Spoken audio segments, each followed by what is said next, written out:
Buju, Ani, Marcus Mendicaz, Anishinaabe, Métis, Mayangan Dodom. So I simply said, hello, my name is Marcus. I am Ojibwe Métis from Wolf Clan.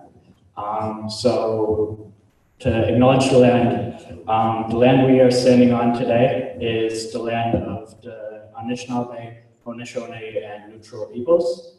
The promise was given to our people that we would have 6 miles on each side of the Grand River, and so that is the land we are on today. Yeah. Good.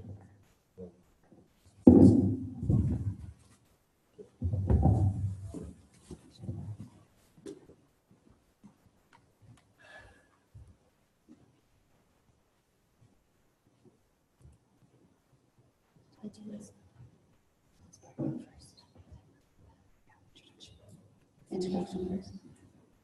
Sorry, I'm just trying to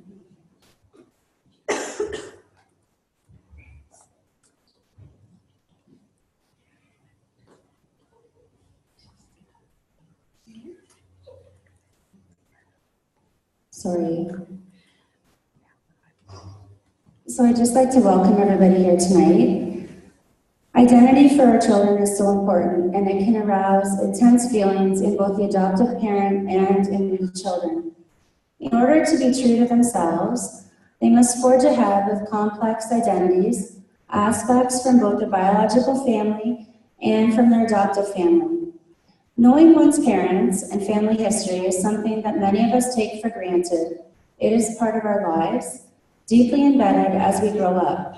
For an adopted child, not all of their identity is deeply ingrained, although with their blood and makeup, it is there. Us, the adoptive parents, don't have all those little intricate details that we would have if biologically connected. For this reason, when learning about adoption in Pride training, there's always a focus on cultural identity and being open about our child's history. We can lose sight of the fact that the very struggles we fear will put our child away from us are the struggles that can deepen our bond. Lori Campbell was apprehended from an Indigenous mother, placed in foster care, and then adopted at the age of 2. She was moved to rural Saskatchewan and grew up in a non-Indigenous family. Imagine searching 25 years for your birth mother, only to discover that you were not alone, but were in fact the eldest of 8 children. Covered extensively by the national media, Lori's story echoes the journey of thousands of Indigenous adults who were placed for adoption during the 60s Scoop era. Lori's incredible journey of self-discovery inspires her listeners while stimulating compassion and strengthening reconciliation between Indigenous and non-Indigenous peoples. Now, if you're watching this live, there's a chat box which you may use for questions, which will be answered at the end of the presentation. For those of you who are watching this presentation after the fact, who have questions, please feel free to reach out to your liaisons. Without further ado, we would like to welcome Lori Campbell.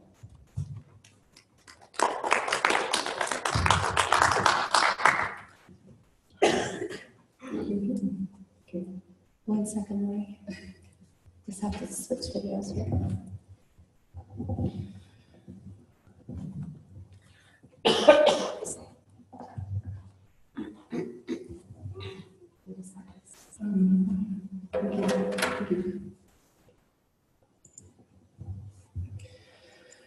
All right, Tansei Kia, how are you this evening?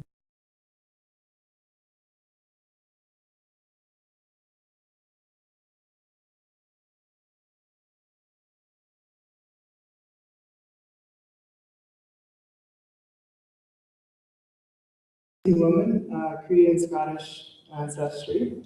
My relatives are from Treaty 6 territory in northern Saskatchewan, but I have spent most of, well, the last 25 years, well, most of my life, no, the last 25 years really, in a Treaty 4 territory, which is in southern Saskatchewan.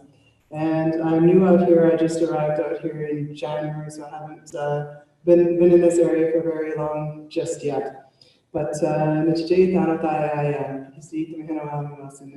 very happy to be here this evening with you. It's a real honor to be invited here this evening, so thank you. As is traditional, I've sort of started by telling you about where it is that I'm from. And this information tells you more about me than does a job title or my academic background or any of those types of things. I do that because it establishes more of a relationship for us. I do come from elsewhere, as I mentioned. I do come from out Saskatchewan way, and it's important to recognize. I recognize that traditions and things out here are different for me as an Indigenous person than they are in my home territory. And with that, I ask you to also consider the territory that we're gathered in here this evening. It's important to give the land acknowledgement at the beginning of events or any sort of gatherings, and thank you, Marcus, who ducked out the back there, for doing that. I appreciate that, and for the organizers here this evening. I'd like to explain a little bit about why it's important. It pays tribute to the land that nurtures us and that to the people that live among us. It also recognizes the impact on us of the land, the trees, the vegetation, the water, the animals, and even the air we breathe. And our land shapes who we are, how we see the world, and our purpose in life. I also just want to say, before we get going too much further as well, I received a couple gifts of tobacco ties here this evening, and I like to try and explain a little bit for those that may not be aware what the significance of that is or what that means. So tobacco has been given to me this evening, and this tobacco ties here in a cotton cloth. And when a person is given tobacco ties, the person who's giving the ties is creating the ties with and putting into the ties the intent of what they're going to request somebody to do, and what information or knowledge they're going to ask them to share, what story they're going to ask them to share when they give them those ties. And so tonight I received these ties from the Adopt4Life folks here, and I accept the ties. So the receiver of who's getting the ties has an opportunity to either accept the ties and the invitation, or they have the opportunity to also say that, no, this isn't something that I can do, or I think maybe somebody else would be somebody better to speak to this. And so for tonight's event, I do accept the ties for that. And so I accept the ties knowing that they've been given to me in a good way, with the hopes that some of the story or message that I have this evening will be helpful in some way, shape, or form for those of you in the room, those of you that are joining us distance. And the other thing that the tobacco ties do is all of the intent in which they were given to me, and all of what I share with you this evening, and all of the hearts and the minds of everybody that are in this room also go into these ties. The energy, I guess, if you want to look at it that way, the energy goes into these ties. And what happens to the ties after is when I have opportunity to be at a sacred fire, perhaps a full moon ceremony or some other event that we might have going on, a sacred fire. The tobacco ties will be made as an offering into the fire. And the smoke, it's thought that the smoke carries all of the prayers and the message and all of the good things and all of the hard things here this evening up to the Creator, and the Creator takes care of that for us and helps support us in the work that we're all doing here this evening. So, thank you. So that being said, I'd like you to take a moment to think about where you're from and think about how it affects who you are, or how it has impacted you. So here's where I'm from. My home is a farm. I'm new here, right? My home is a farm with crops and hayfields with cattle, horses, chickens, barn cats, and hard, faithful, working dogs. And in the early spring, I used to wake up every 2 hours to check for calves. And if anybody is familiar with Saskatchewan and calving season, I'm checking out calves because either it can be minus 40 some degrees out and I don't want them to freeze, or it can be like raining and storming and almost tornado-like conditions. So that's what I'm used to doing as a side job besides working in academia and post-secondary. But all of these experiences, I guess, and that part of the background of who it is and where I come from contribute to who it is that I am today, and help contribute to having me wanting to work hard and be successful and to fulfill my life and do things in a good way. So I asked you to kind of consider about, like, you know, your place and where it shaped you. And I don't know, I'm new to the area, so I found these two pictures of the Walker Hotel in Kitchener. One was like, I don't know, 50 years old, the photo of it, and then I found the same photo again. So I'm assuming it's a pretty significant sort of structure in the Kitchener community. But we honored the land to honor our relationship to Indigenous nations of the territory. Keeping in mind that none of us really owns the land. We're only here to take care of it and borrow it for the time that we're here and on the land. We inhabit it together, all of us. And I invite you to think about how this sort of establishes identity, respect, and gratitude. Again, here's just a slide acknowledging the land in this territory, and as well, the territory that we're in right now is covered by something called the apprehended treaties, and I just want to remind everybody again that we are all treaty people. So let me begin by telling you a little bit about my story and how it is that I came to be here this evening, because I think I understand that my story is closely linked to why I was invited here this evening. And please keep in mind that generally speaking, I'm speaking of my own personal experiences. Anything that I'm sharing about my family and the work that I've done is with the support of my family and siblings involved in the story. And anything that I'm sharing outside of that particular circle is also with the knowledge of those that I'm referring to within those stories. So I'm an intergenerational survivor of the Indian residential school system and a child from the 60 scoop generation. The thing that I am most proud of is that over the last 25 years, I've managed to locate and contact not only my birth mom, but all 6 of my living siblings. Although there was 8 of us that are born, there's 7 of us living. My siblings have been relocated from Alberta, Saskatchewan, Manitoba, and through on out here to Ontario. And this is in itself was certainly an educational experience, you know, as well as a personal experience in looking at the far-reaching effects of the residential school legacy. So I grew up on a farm in rural Saskatchewan with an adopted family where education was like super important, and it wasn't really an option about whether or not I was going to continue on pursuing higher education. And I kind of thought that farming life that I had grown up with was like really what it was all about, and riding horses, and which I still do, but I also play basketball too, and my parents, my adopted family leveraged that quite effectively to get me to go into post-secondary, and yeah, and I'm very thankful that they did push me to go on into post-secondary education. But once I got there, when I first got there, education wasn't exactly the best experience for me, and I was really only interested in the basketball and social activities. And, but mostly it was because I didn't really feel like I had I fit in as an Indigenous student, and even though the community where I was from, I had many other experiences like many other kids in the community, the rural farming community in northeast Saskatchewan that I grew up in. I was just always aware that I was quite different, and even though I tried to do things like everybody else, when I got into the university, the differences started surfacing even more, and things just weren't working out really well for me. But then I made a discovery, and I found something called the Saskatchewan Indian Federated College at the time. It's now called the First Nations University of Canada.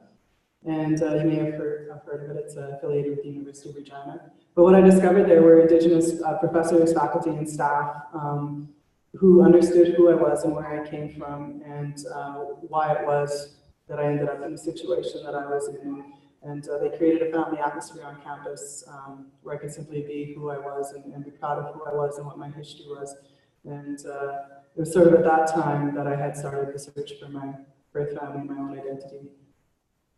So during that time, I reconnected with my birth mother and discovered that, again, that I was the oldest of 8 children, 7 that I assumed were living. The 8th had died very early on. And all of us have been removed from my mother's care, one by one.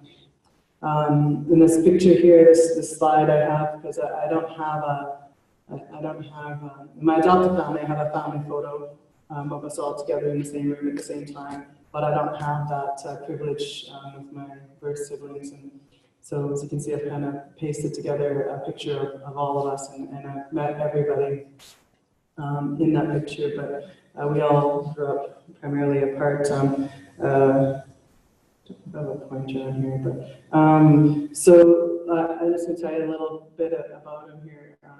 Lyndon in the bottom right, he's my youngest brother, and I found him he's 16 years younger than me. I found him in the early 90s, and actually I pretty much found him by word of mouth, and he was quite young. He was about 11 when I found the family that he was with, and but he grew up with a good family, and I found it quite similar to the family I'd grown up with. And the top right picture, the Leonard and Patty, brother and sister, are next in line, and I also found them in the late 90s, and they grew up together in foster care, but in not very good circumstances in that situation. And then Chad there in the bottom left, who had a name change to Chad, that wasn't his given name. I found him in the early 2000s, and he also grew up in a home similar to mine, and all of those siblings were in and about Saskatchewan, close around the Regina area where I was living the last 25 years. Then there was about this 10-year gap. I knew my brother Wayne in the middle on the left there. He was 3 years younger than me, and I knew that he was going to be the most challenging and difficult to find. I knew he'd gone into care when he was 4 years old, and was adopted fairly quickly, but I also knew that he'd gone back into care when he was 7 years old, and then ended up getting adopted again. Someone who knew a little bit about him and a little bit about my story saw one of my social media posts and got in touch with my brother, and he in turn got in touch with me and was able to confirm that he was indeed my brother. One of the reasons it was so difficult to find him was because when he was adopted for the family that he was adopted to, his birth name was Wayne, and when he was adopted to that family, they changed his first name to Dwayne, and then of course his last name, as happens with adoptions, and when he went back into care, the department kept his new name, and so then when he was adopted a second time, he was adopted Dwayne with the first adoptive last name, so his paperwork showed, and then a new last name. So it made it very difficult and challenging for him to try and find out who he was and where he came from, and trying to remember. He had this vague memory that he thought when he would come across, when somebody had asked him if showed him my post, and he vaguely recalled and thought that his name was something else, and he'd always kind of thought his name was something else, but he didn't know. Another story about him too is when he was 4 years old and went back into care, which shortly after he was 4, and then he was adopted again when he was 7. When I met him, and I only met him in person a year ago, October, out here in Ontario. When he went back into care, he'd lived his entire life thinking that he went back into care just because he was a really crappy kid.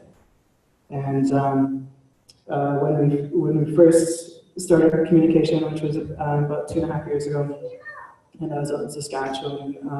I'm a researcher. I work in academia. I do research is one of my favorite things to do, but I did it for all of my siblings and trying to find out some stories to fill in some gaps to help them understand who they were so that they could feel good about themselves.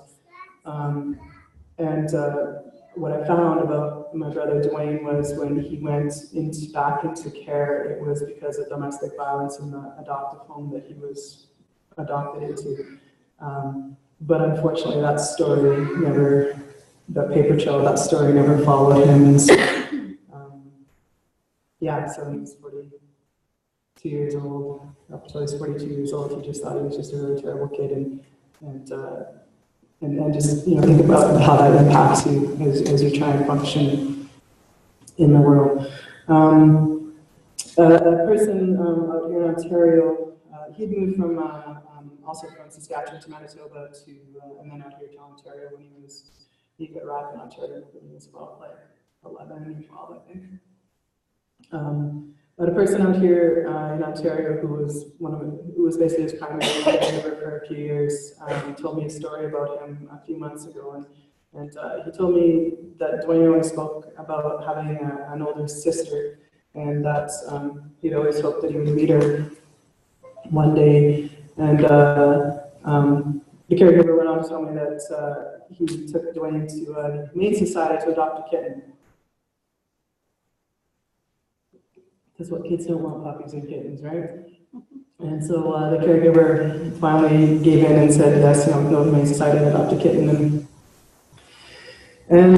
So in this, the caregivers told me this, and so they're at the Humane Society, and Dwayne pulls out a kitten out of this one crate or whatever at the Humane Society, and there's 2 kittens in the pen, but he's pulled one out and he's cuddling it all up and loving it up, and staff person that was helping them says, the other kitten in the crate is a sister to the kitten that he was holding, and so Dwayne immediately started begging and pleading with his caregiver that they must take both kittens. And his reason was because no one should ever split up a brother and a sister. So my brother Brendan, who's in the middle right, he found me about 1.5 years ago, and you see, I had stopped looking for him because years ago, probably like 20-some years ago, I found the family that he was living with, and I spoke to the mother that was caregiving for him, and she talked to me about him. Wouldn't allow me to see him, but also said that he had a lot of disabilities and that he would die before adulthood. And I had started doing some research, a couple of years ago, as well, just before I met him 2 years ago, about 3 years ago, and trying to find an obituary, trying to find, that other piece to go into our family album, and I couldn't. And I tried to get hold of the family again, and they wouldn't return my calls or anything like that. And so it was a struggle, but I couldn't figure out quite why I couldn't find the information I was looking for. And anyways, and so lo and behold, I get this message a year ago, August, from this guy on my phone, and says, says he's Brendan, and he's, the son to Brenda Campbell, and I didn't really believe him because it didn't make sense to me, because why would the family tell me that he died like 15 years ago? Well, he's so maybe about 10 years ago, that he would have died before adulthood, but indeed he is my brother, and he lives in Alberta, and I was very surprised but very happy, and so we got together and spent some time before I moved out here as well. So the other uncanny thing is when he sent me the picture too, I'm like looking at that picture and I already know Dwayne, and I already have a picture like that of my brother Dwayne, and I'm like, oh my goodness, you guys, like, you look so much alike, and we're like 10 years apart, living provinces apart, never met, they've still never met. And, yeah, although pictures are a little bit deceiving. My brother Brandon is smaller and slighter, a lot smaller and slighter. My brother Dwayne is like big and tall like me, so there's quite a difference. Another picture on there. Yes, this is my birth mom, Brenda. So I was born on June 6, 1972, and on August 13th, 1973, I was apprehended by the provincial government wanting to care of social services. There is no record of the court transcript, and therefore no information as to what transpired causing me to go into care. In 1974, at the age of 2, I was adopted by a non-Indigenous family, and they were good people and a good family. They loved and cared for me and provided me a lot of opportunities, every opportunity that they could imagine. And early on, they saw that I connected with horses, and they always made sure that I had a horse in my life, and I still to this day have a horse in my life. I had always known that I was Indigenous. My parents that I was adopted to also knew that my birth mom was Indigenous. They had been told that I was taken from my biological family because I wasn't being cared for properly. We do know now that the government policies of assimilation and cultural genocide put me exactly in the position that I was in that summer of 1973, and that Indian and Métis children were to be taken from their families and adopted specifically into non-Indigenous families so that they could learn to be non-Indigenous in thought, language, and in culture. My parents did go through a fairly in-depth interview process by child welfare, making sure they were suitable parents, which is good, right? That's important. And they were presented with a book of photos, accompanied by a few statements of facts like age, skin color, skin tone, I think is one of the things they said, gender. And mom and dad chose me. And there were many children that they could choose from, but all of them were Indigenous. They told the social worker that they wanted a girl, they wanted her to be out of diapers, and still young. And the social worker suggested me, saying that they thought I fit the bill perfectly. I was fair-skinned and I would blend right in. Those are the words they said. So the worker advised my parents to teach me to be Hungarian and Irish, so just like them. And the social worker said that all would be well if they could do that. So on April 5th, 1974, my adoptive parents drove 3 hours from their home community in northeast Saskatchewan to come down to Regina to meet me. And they visited me for a little bit in the foster home that morning, and then they left at lunch, and then they came back in the afternoon and we went to the park for a visit, to play. And when we came back to the house, my stuff was packed up in a black garbage bag, and everybody was lined up that was in the house and said goodbye. And we got in the car and drove off. My parents never heard from a social worker, Department of Child Welfare again, ever, after I left that day. So this is the photo of me that they saw, and I can see why they chose me. I think I'm pretty cute there. But I do just encourage you to just think about sort of just what I said there for a moment about, thinking of a child who's 14 months old that's in your life, whether it's your child or a sibling or niece or nephew. And imagine for a moment that one day government officials come in, and police officers, and by police, and the police restrain all the adults in the home and grab that child and take them out. My birth mom tells me that she kept thinking or was waiting for them to return me, and she thought I was coming back. She had no idea really what was going on. But it would be 24 years before she saw me again. So I also want to say, please don't get me wrong. I'm not telling you this story because I think my parents were bad, villainous people, because that wasn't the case, or that I think the social workers were bad people, because that's also not the case. But what I'm telling you is because I think it's critical that we take some time to understand the history that contributed to the legacy that we're being called upon to reconcile at this point in time. This is the legacy of what the government, the situation that we've been put in.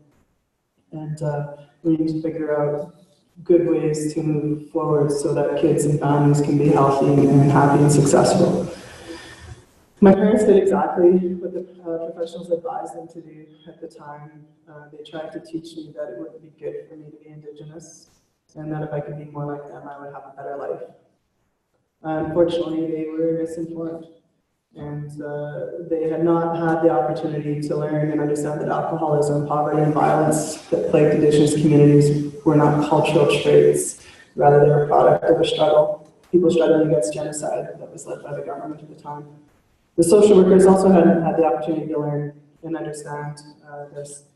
And again, it's not the fault of the social workers. Many people at the time thought they were doing the right thing.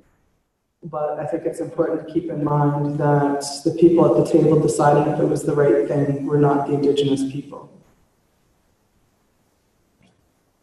The government had very strict Indian policies, as they were called at the time, and one was to create residential schools to specifically kill the Indian and the child. In fact, Sir John A. Macdonald assured the Commons that residential schools were far better than having children attend on-reserve mainstream schools with their children because, and this is a quote, he stated, "When a school is on the reserve, the child lives with his parents who are savages. He is surrounded by savages, and though he may learn to read or write, his habits and training and mode of thought are Indian, and he's simply a savage who can read and write." Again, this is a legacy that we've been left. When those schools, the residential schools, fell out of favor, so my grandmother went to residential school. When those schools fell out of favor, the government directed its attention to developing the AIM program, which was the Adopt Indian and Métis Children program. And the goal here was to take Indigenous children and place them in non-Indigenous families in order to cultivate assimilation. Here's some historic examples of the photos used to run in the major newspapers in this country advertising Indian and Métis children. So pretty much every national newspaper across the country ran ads like this, and you know, the thing that gets me is how you know they title them that a child is waiting, and yet at this point in time, you know, we had families and parents that were waiting for us to be returned. What year is this? Those, I'm not sure, I can't remember the date on those. It were maybe late 60s or the 70s on those photos. AIM program started in 1967, I believe. There's also, if anybody ever wants to do some Google search, if you do some YouTube, you can see the commercials that the government put together to advertise children and to also speak highly of the residential school system. And to be honest, you know, I watched those videos done at the time that were commercials that so our, you know, generation before us was watching and being misled, and they looked phenomenal, they looked amazing. Everybody would want to send their kids there in those commercials, and I think, you know, I think we need to be angry about that. We need to be angry that we were misinformed and misled. So, I've, you know, the family that I grew up in, you know, there was no violence, there was no abuse. I was fortunate in that regard, but you know, unfortunately, I've heard firsthand of much domestic violence, child abuse, and really horrific practices, such as a young man that sat down beside me at a public event after I spoke in Regina 2 years ago, who and was talking about my story a bit, and this guy just sits down beside me while I'm eating, and he's just sitting there quietly, and we're just eating, taking a moment, and he's like, and he says, he doesn't look at me, he says, "I'm from the 60s too," and I just said, "Oh yeah," and you know, I'm sorry. He's eating, we're eating, and then he says, "The first home I went to, they kept me in a cage," and then we just kept eating. And I said, wow, you know, and those are the conversations that I hear. And as you can imagine, you know, what I said earlier, that my parents never heard from a social worker again. And it's weird to say that I feel like I'm, you know, lucky. Like I'm lucky the family that I went to, but no child should have to feel that they're lucky that they are with a family who does not abuse and violate them. That should just be the right of any children in society.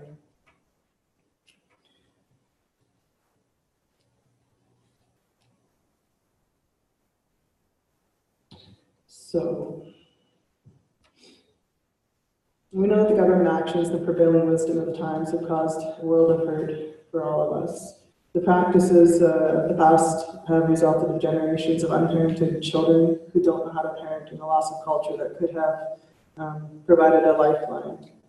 I was just in Winnipeg last week, I think it was, at the National Post-Secondary Building Reconciliation Forum, and I was listening to some residential school survivors speak, and one, there was many comments that were made, but that stick out in my mind, but one relevant here, I think, is one survivor who was talking about he was talking about his granddaughter, and he was telling his granddaughter that, well, he has some heart problems, I guess is what it is, and his granddaughter knew about this and said, oh, Grandpa, I know why you have heart problems, and he's like, why, dear? And she said, because it's just because you love so much.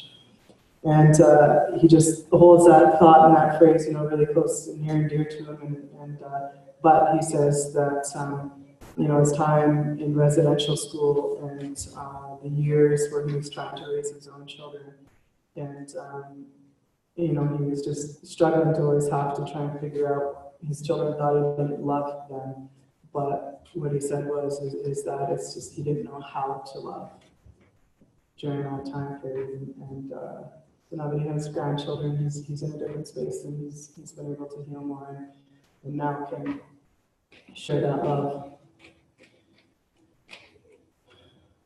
So for me, I have a personal philosophy, and the only way really that I'm able, one of my personal philosophies to sort of function and trying to work through all of this and talk to people about it is that I really think that people, when we know better, that we try and that we do better, and I do believe that. I think we're in a different place. We know things differently, more publicly now, and I think we all want to do better. So the members, let's talk about the TRC, and the members of the commission reported that we can't reconcile when the truth is told and heard and understood. And the survivors have told, many of the survivors have told their stories, and many of us have witnessed them, either minutes from the testimony, watched it, or maybe read a bit about it.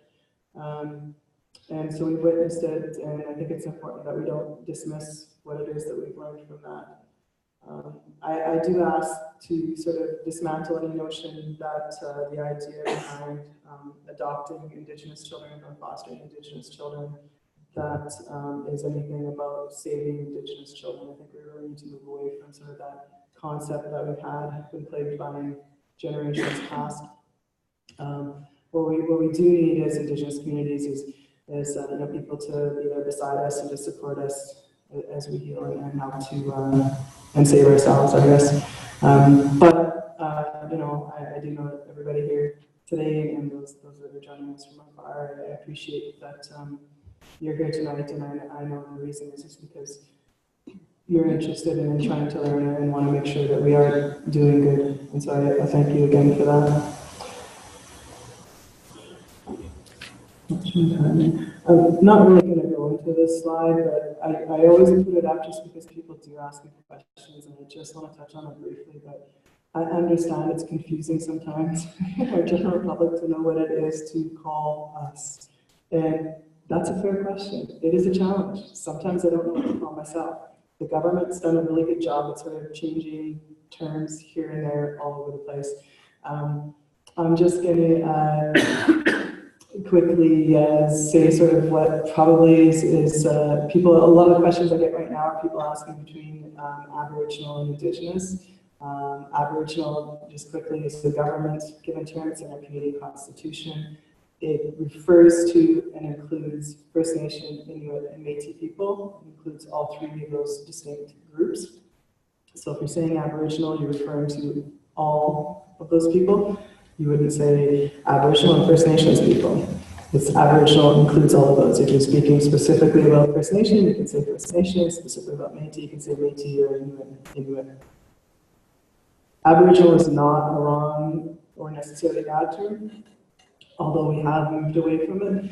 And that seems to be rooted in, again, the government sort of assigning terminology for us as Indigenous people. Indigenous people kind of came out of the UN back in, I think, the early 70s was kind of a term, and it wasn't a government-given term. It came out of the United Nations as people were identifying themselves as Indigenous, being the original inhabitants of a land base. And globally, we've united in a way that we also share the common history of being colonized. So being original peoples of a land, but also being in colonized territories. And Indigenous, again, would include First Nation, Métis, and Inuit. But when in doubt, as is any good, respectful thing to do with anything that we're in doubt with, is ask, how do you like to refer to yourself? Or if I use the word Indigenous and then somebody's saying back to me, they're saying I'm Cree, then I will refer to them as Cree. Indian, stay away from unless you're specifically talking about the Indian Act, which, just as an aside, is the only race-based government legislation that we have in this country that's specifically race-based. Yeah. I'll leave that on that. If I have questions later, you can bring it up. But do I have my next slide here? So what did we learn in school? So again, keep in mind, I'm 45 years old now. So most of us grew up hearing sort of one side of the story, and most of us in this room would be similar. We probably have a similar educational background at a certain time period in this country. But I think it's important to know that Canada's history was definitely sanitized from our textbooks. There was a lot of history that wasn't in our textbooks. And so I think we have some responsibility to learn a little bit more about this. Justice Marie Sinclair of the Truth and Reconciliation Commission noted, saying that while Indigenous children were being mistreated in residential schools by being told they were heathens, savages, and pagans, and inferior people, that same message was being delivered to every public school in this country. So either us in the room or certainly our parents, we're also getting that same messaging. So we're all raised with similar education, with an educational curriculum, and we're all really systematically denied the opportunity to learn about the history of Canada and Indigenous peoples within Canada and our historic relations. So I have this picture, and I'm not even sure where I still have it, but I have it in my photo albums, and I colored this picture when I was 4 years old. And it's a typical type picture that you would see in a children's coloring book in the 70s. But the reality is this is one of the ways, and it says on the top to grandma and grandpa, I don't know if you can read it, but, and obviously in the words, identified as squaw. And this is one of the ways that I was informed about my identity and about who I was as an Indigenous person. And so when I look back at it, when I think about those years in my life, I can see why I was like more than a little confused about understanding who it is, who I was and where I came from, and also the circumstances around what it was I came to be in care and adopted to begin with. Virtually all of the media portrayal, as well, and most often the educational material on Indigenous peoples was not accurate. Indigenous peoples learned the prejudice and biased views along with non-Indigenous peoples, so we were learning the same thing, that we weren't good people, that being Indigenous was not good, was not positive. So therefore, a lot of us are in situations where we know or knew very little about our history and where it was that we came from, and our role that our ancestors had in building the nation that we all live in today. And Justice Marie Sinclair, now Senator Marie Sinclair, said that I think one of the best statements: education is what basically got us here, and education is what will get us out. So education with the residential schools and the media portrayals and our school system got us in this mess. And but we can use education as a tool to learn and to help us get out of this mess. And that's how I work in education, I guess. But so let's see here. I want to be mindful and have some time for some questions and things as well. don't think I'm gonna touch on this next slide. I think I'm just gonna sort of move over to here. So I know that, you know, I know I'm new to this territory, and I know I come from the number of treaties out west, and if you've ever had the thought that there's sort of one sort of pan-Indigenous idea, remove that from your thought process. We're very diverse in our Indigenous cultures, from East Coast to West Coast and North to South, and First Nation to Métis to Inuit. And so for me coming out here, I had to start, I didn't have to, but I chose to because of my line of work. And in this area, I had to start learning about the two-row wampum, which is new for me. We don't have that in the prairies. And I'm taking a course in Toronto and at the university, and we're studying about reconciliation. And the students were talking about, my colleagues in the class were talking about, you know, the principles of the two-row wampum. And it dawned on me that the same way that we don't have the wampum out there, and we assume everybody has number treaties, that people out here might think that everybody else has wampum as well. And so I mentioned it in class, and I'm like, you guys, because they were trying to solve a problem and saying how from, you know, basically the whole nation state we can use the two-row wampum to get us out of this, solve this problem. And I was like, you guys realize that we don't have this treaty in Saskatchewan, right? And they didn't know, and I mean, and that's valid, right? And I said, but you weren't taught this, and so my point being is just there's great diversity in Indigenous cultures and practices, and being free from the prairies and moving into the territory. I know there's differences in ceremonial and cultural practices, and definitely in the language. Oh my goodness, I struggle so hard recognizing the Indigenous languages out here. But what I did know, you know, what I do know is that the treaties do belong to all of us, and we all have a responsibility in upholding the treaties, Indigenous and non-Indigenous peoples. Just as the Canadian Constitution belongs to all of us, and we all have a responsibility to uphold what it says. So what I've started to learn out here is about the two-row wampum treaty and what was agreed upon in this territory. And I understand that the three non-negotiable key terms for honoring this agreement are trust, friendship, and mutual respect. And so this is what I try to offer here this evening, and this is what I ask for in return. Asking questions, I think, in this way is a good way to ask questions, and it's important to be accountable for our own learning supports, and so that we can start moving forward alongside one another and mutually benefiting from our ongoing relationships.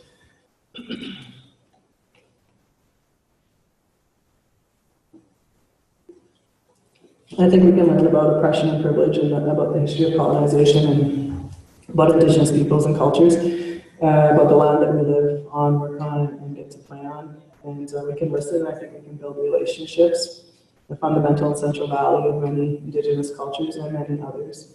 I think that we can act by being accountable towards Indigenous peoples and communities, and by supporting that what they're saying is important, aligning oneself with the struggle and speaking up when something problematic is said. I think that, I hope that the fact that I've been invited here this evening to share my stories, my experiences, and the fact that you've shown up here this evening is a testament and interest in the Adopt4Life program to learn more and try to learn new things and do things in a good way. I do ask, I kind of came up with a few sort of, I don't have my next slide here. I always change up my slides, so I never generally know what exactly is on them. Sort of when I put them together, but I swap them, so I get bored talking about the same pictures all the time. I do ask, and these, you know, these are gonna, some serious statements, so I do think it's important to consider the following. If you are or considering adopting Indigenous children or fostering Indigenous children, or if you have Indigenous children in your life. I think it's important to think about not coming into adopting or working with Indigenous children. I would have these out of order anyways. Thinking about it as an act, doing it for an act of benevolence or an act of saving Indigenous children. I think, coming into parenting and adopting children has to come from a place of love, because we want families, and not as an act of rescuing children. I think that we don't need to, I'm not saying that, also just based on some of the things I've said, I'm not saying that we need to rewrite history. I don't think that's what we need to do. I just think we need to correct some of the stories and think about what's missing from some of the stories that we've learned, and what's missing when we're sharing the messaging. So when we're talking about whether it's the history of our community, or I can give another good example I think of that is at the University of Waterloo, there's a house or a homestead, I think called the Brubaker House. Is anybody familiar with that?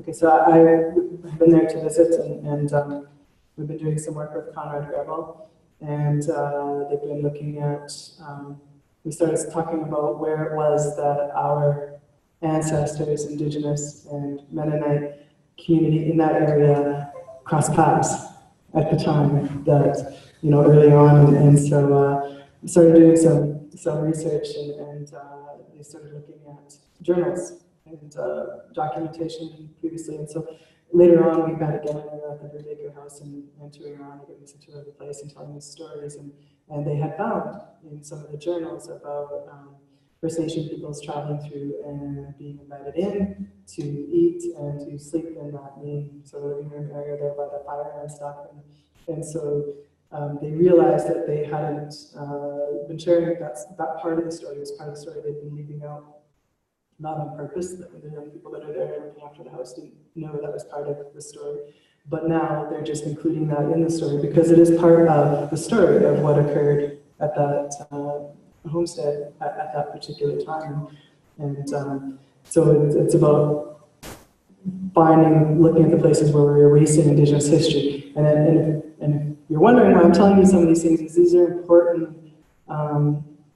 important points that will be seen and need to be visible for Indigenous children growing up, to see that their history, that their contributions, that the world is good and is around them, and people recognize that they exist. I think that, what else did I put here? I was doing the wrong order. I decided, oh yeah, I'm sorry, I was speaking earlier too about Indigenous people were not at the table when it was decided that these were good ideas, and so I think it's important to keep that in mind. And this is probably really one of my biggest takeaways tonight, is that, if you get defensive when you hear the word racism, then probably adopting or fostering Indigenous children is not what you should be doing. I think we need to, as an adopted parent of Indigenous children or any other minority group children, you have to be willing to stand up to racism, to call it out, to name it, because those children are hearing everything. And when they're hearing it, they're taking that internally, and every time they hear it and you don't stand up for them, it will lower their self-esteem about who they are as an Indigenous person, and will limit their functionality and growth to potential. And I think that non-Indigenous people need to speak to other non-Indigenous peoples about this, and it's not just the job of Indigenous people to have to bring this up or to have to be in the room. And I do see a lot of non-Indigenous people doing really good work in this area and having conversations with their peers, and that is really, really important.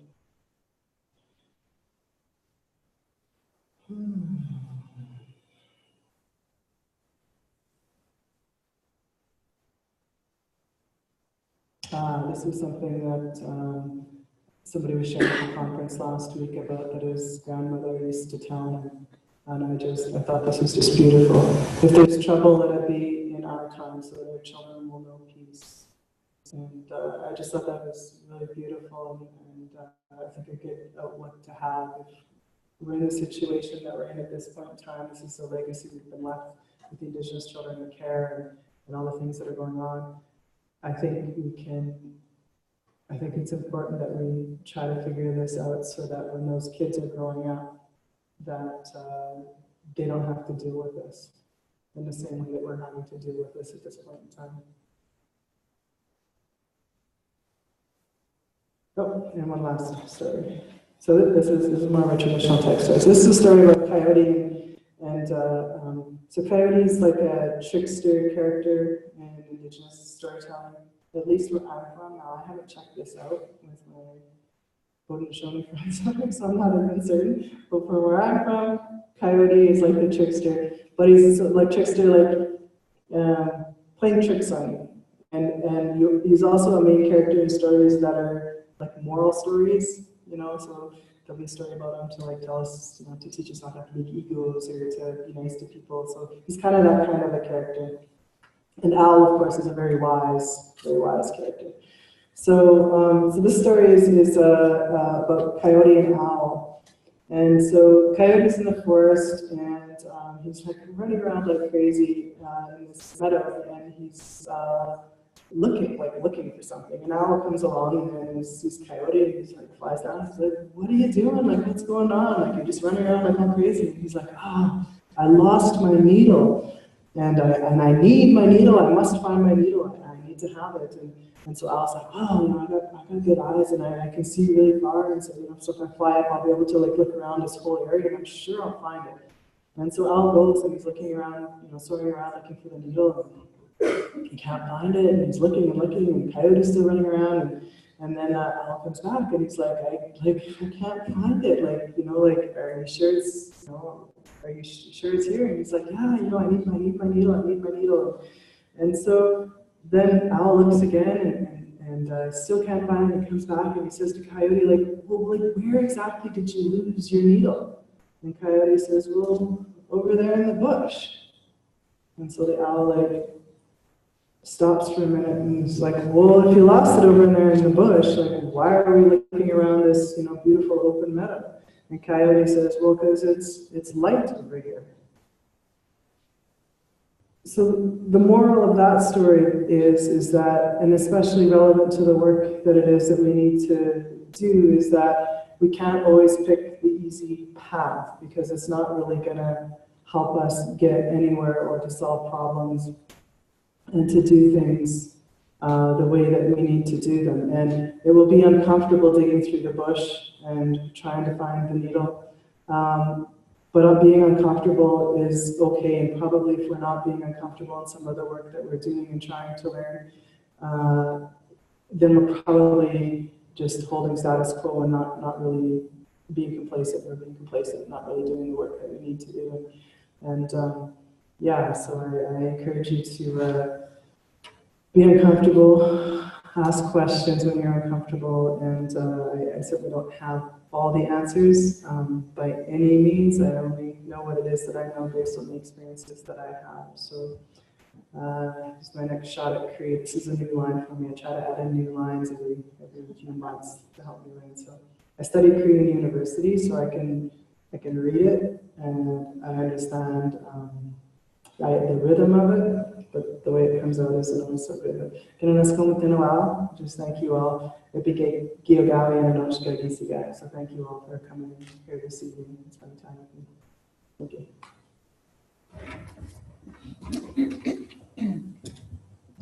Well, we'd like to thank you for coming tonight as well. We have a couple questions. How can we as adoptive parents help our children with their culture if we find out that they are Indigenous and we are not? Yeah, well, I think there's many ways to go about that, and right now I probably not good to be necessarily community specific, but you can seek out Indigenous peoples, seek out community Indigenous organizations. I have been myself I have friends who have adopted non-Indigenous friends who have adopted Indigenous children and other minority groups, and they actively seek out people to be involved in those children's lives. And so I've been auntie to many Indigenous children who have been adopted into non-Indigenous families. That's one thing that can be done.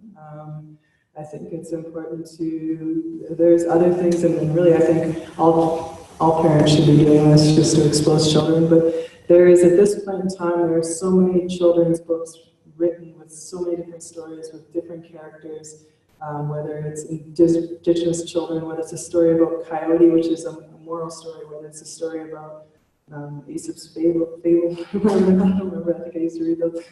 There's so many different things that are just ways to incorporate things into children's lives, to have them be able to either see people that look like them. There's stories about adoption, children's books, all of those things. And if you don't know any Indigenous people, then you should be meeting some. Like, find them and meet with them and become friends with them, and learn together. Doesn't change who the adoptive parents are. Can I speak to that for a second? For sure.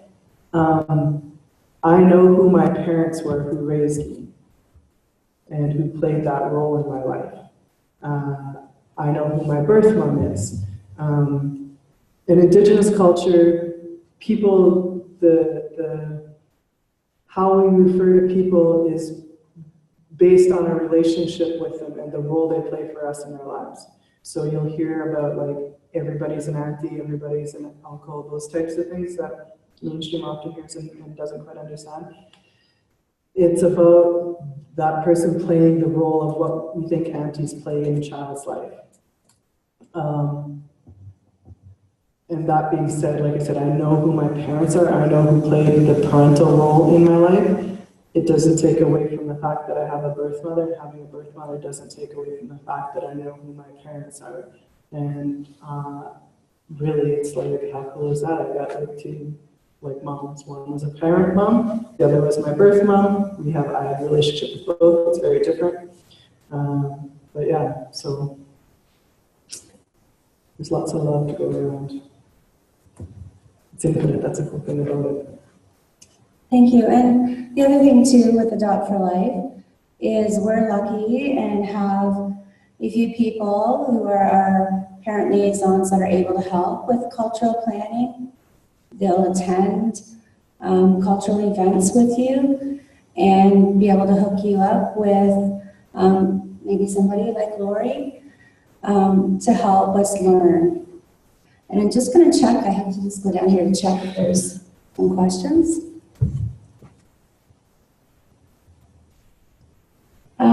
What is the best advice you can give a parent who is starting the transition process with a child who identifies as a different culture? Yeah, again, I think that's similar to the last question. If there's resources for Adopt4Life. I mean, I've done some work in Saskatchewan. I've fostered kids in Saskatchewan as well. And I've been through the Pride training. I don't know if it's the same as Pride training. Okay. Years ago.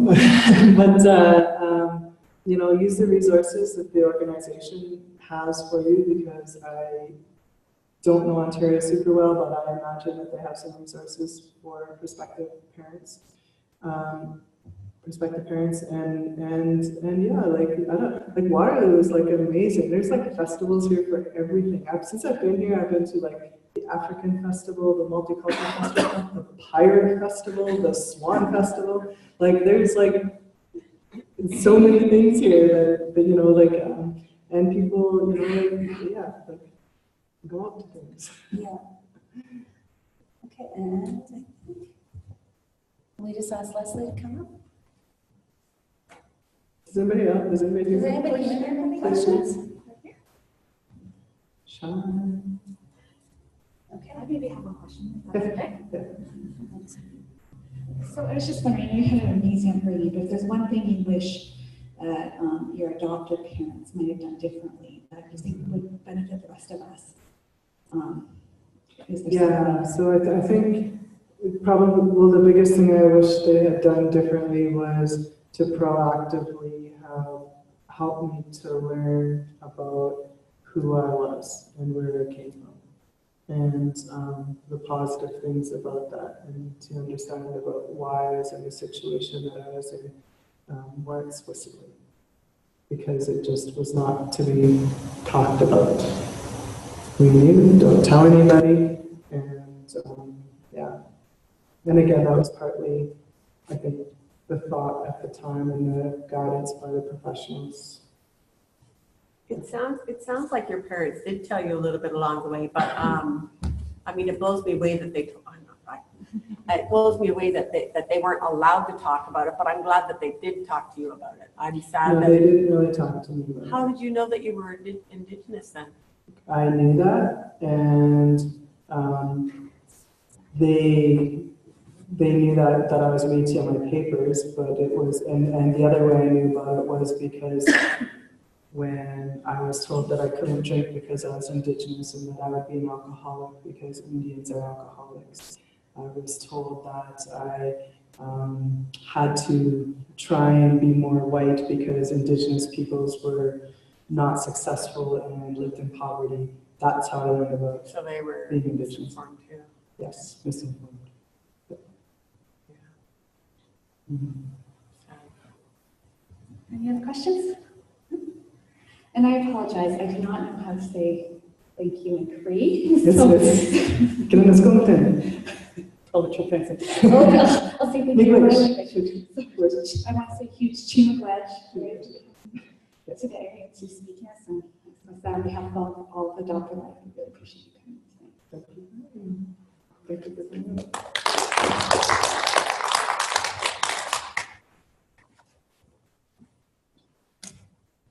Well, if anybody was wondering about this folder, this is my folder of my government correspondence and my family search for 25 years. This is how much it took me, all my letters to the government, which was really no help actually. But 4 years?